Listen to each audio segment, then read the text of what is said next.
Saudara penonton di seluruh tanah air, selamat sore. Kita berjumpa kembali melalui siaran berita TVRI. Sore ini saya Yuyun Purnomo dan Joko Purnomo akan menyampaikan berbagai informasi aktual dari Jakarta dan juga dari berbagai daerah yang akan kami siarkan secara langsung melalui jaringan terestrial.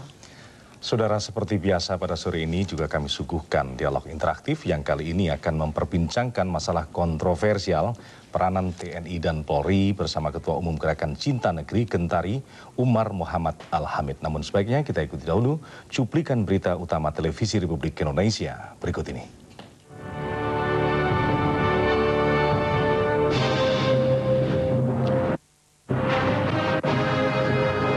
MPR RI Amin Rais menegaskan tidak ada lembaga lain di Indonesia ini yang berhak menentukan jadwal pemilihan umum kecuali MPR RI. Tetaplah bersama televisi Republik Indonesia, saluran pemersatu bangsa. Dan saudara, kini ikuti berita pertama disampaikan rekan saya Yuyun Purnomo. Silakan Yuyun. Terima kasih Mas Joko.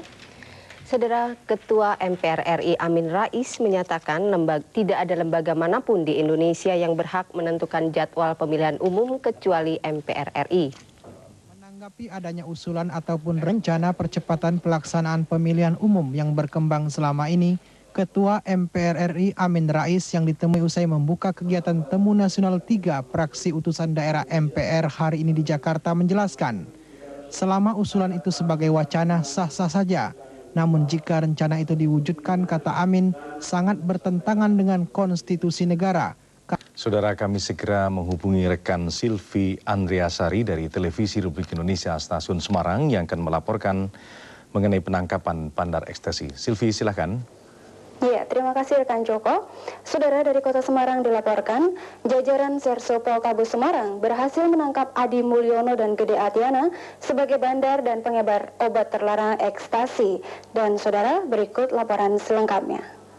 Jajaran Polsekta Semarang Utara juga berhasil menangkap 2 tersangka pelaku pengedar sekaligus pengguna sabu-sabu, masing-masing Novel Legiman dan Lai Somin.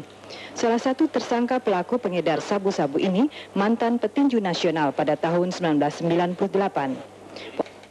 Ketua Forum Masyarakat Peduli Jati Diri Anak Bangsa, Sumarno Sudarsono menilai jati diri bangsa Indonesia sekarang ini sudah semakin menipis akibat timbulnya berbagai konflik yang sebenarnya memperjuangkan kepentingan pribadi ataupun golongan.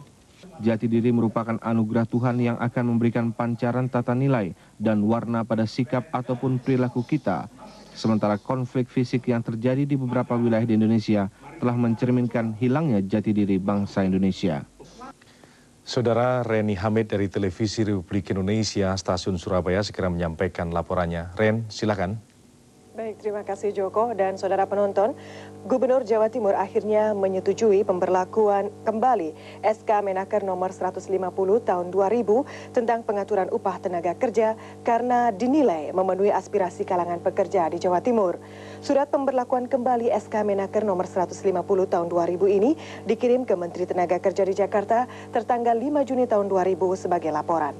Perjuangan kalangan serikat pekerja yang tergabung pada SPSI Jawa Timur menuntut dicabutnya kembali SK Menaker nomor 78 dan 111 tahun 2001 sebagai revisi SK Menaker nomor 150 tahun 2000 tentang tata cara pengupahan dan hak pekerja mulai nampak berhasil.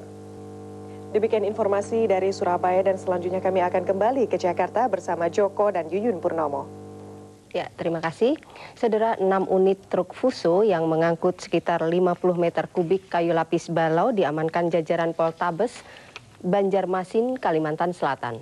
Meski dilengkapi dokumen berupa surat keterangan sahnya hasil hutan, SKSHH, 50 meter kubik kayu yang diangkut 6 truk Fuso ini tetap saja diamankan oleh petugas.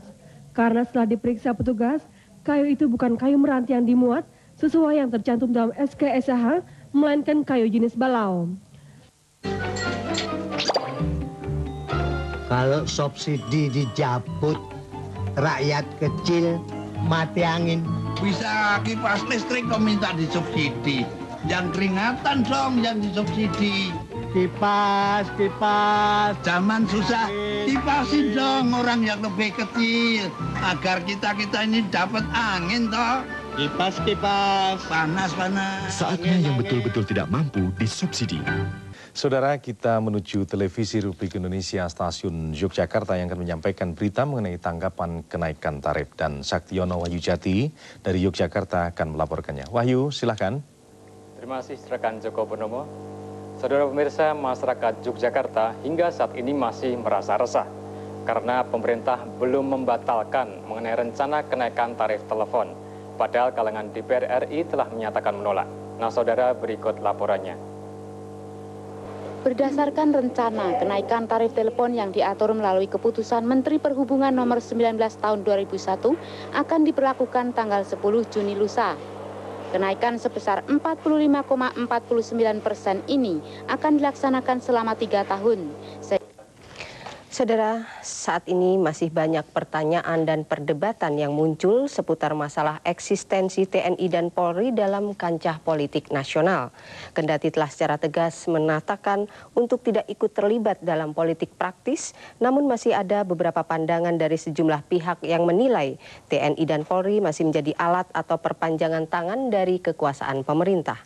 Dan untuk membahas masalah ini, saat ini telah hadir di Studio 10 TVRI Bapak Umar Muhammad Al-Hamid, yakni Ketua Umum Gerakan Cinta Negeri. Untuk itu kami tidak lupa mengundang partisipasi Anda untuk melakukan dialog interaktif melalui pesawat telepon 021 573 2269 dan 021 573 7969.